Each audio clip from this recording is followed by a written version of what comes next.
Introducing the search tile for Azure Page Designer. I've set it up on this demo page and you can see that I'm displaying the Documents tile to help explain the expanded search functionality. You can see there that I have a job description document, and this page also uses the word job in its description here.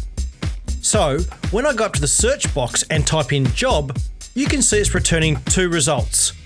I click here for some more info and I can see one is the page and the other is the job description document. I simply click the desired result to go to the target. Now, let's look under the hood of the search tile. When I look at the search settings, you can see that I have both Box and Azure turned on, meaning it will look for files and documents in both areas. Scroll down and you can see that I have also told it to look for results in lists, pages and spaces. And there you go, our new search tile that has a lot of flexibility for you to experiment with.